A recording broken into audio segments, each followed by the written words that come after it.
अल्हम्दुलिल्लाहि रब्बिल आलमीन अस्सलातु वस्सलामु अला सय्यिदिल अंबिया वल मुरसलीन अम्मा बअद फ़अऊज़ु बिल्लाहि मिनश शैतानिर रजीम बिस्मिल्लाहिर रहमानिर रहीम अस्सलातु वस्सलामु अलैका या रसूलल्लाह व अला आलिका व अस्हाबिका या हबीबल्लाह अस्सलातु वस्सलामु अलैका या नबियल्लाह व अला आलिका व अस्हाबिका या नूरल्लाह।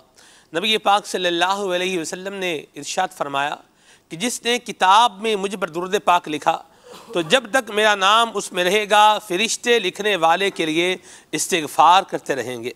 सल्लु अलल हबीब सल्लल्लाहु तआला अला मुहम्मद सल्लल्लाहु तआला अलैहि वसल्लम सलातुम व सलामुन अलैका या सय्यिदी या रसूलल्लाह। अल्लाह तबारक व तआला हमारे हाल पर रहमत फरमाए, हमारी गफलतें दूर फरमाए और अल्लाह तबारक व तआला हमारे अखलाक व किरदार में भी बेहतरी अता फ़रमाए।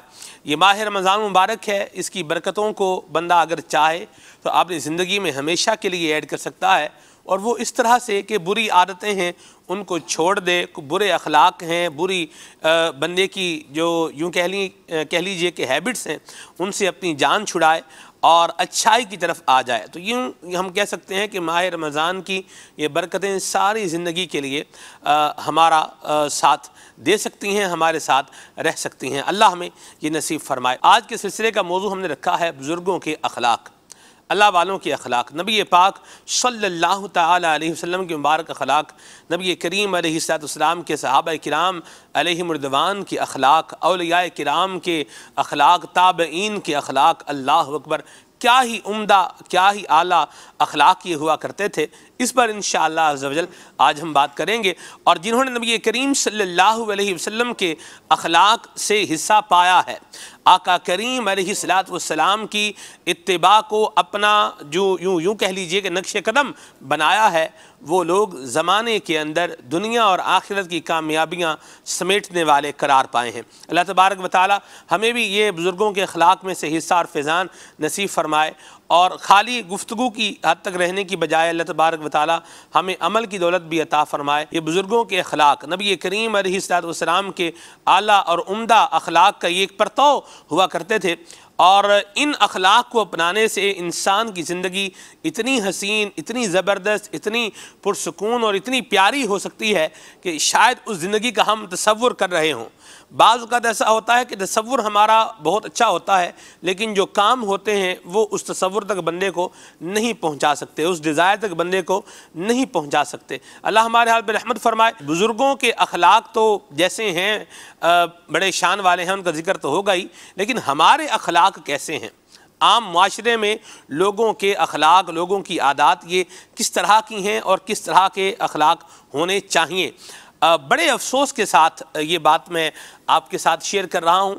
ये भी देखने में आया है कि लोग जो है वो धोखा देने के भी नित नए तरीके जो है वो निकाल रहे हैं। वो क्या हैं, कुछ उस पर भी बात करेंगे इंशाअल्लाह अज़्ज़ व जल।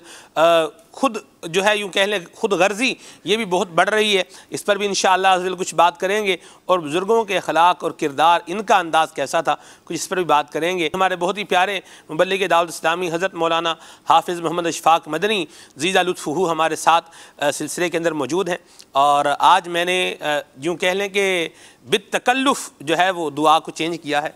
अशफ़ाक़ भाई पहले ज़ीदा शरफ़ुहू, आज मैंने कहा है ज़ीदा लुत्फ़ुहू। चलें जी, बहरहाल अल्लाह खैर फरमाए और आफ़ियत वाला मामला फरमाए। दुआएं अच्छी अच्छी करनी चाहिए और मौजूद जी ये भी हुस्न अखलाक में। सुभान अल्लाह, सुभान अल्लाह। मौजूदगी में भी दुआ करें और गैर मौजूदगी में भी दुआ करें।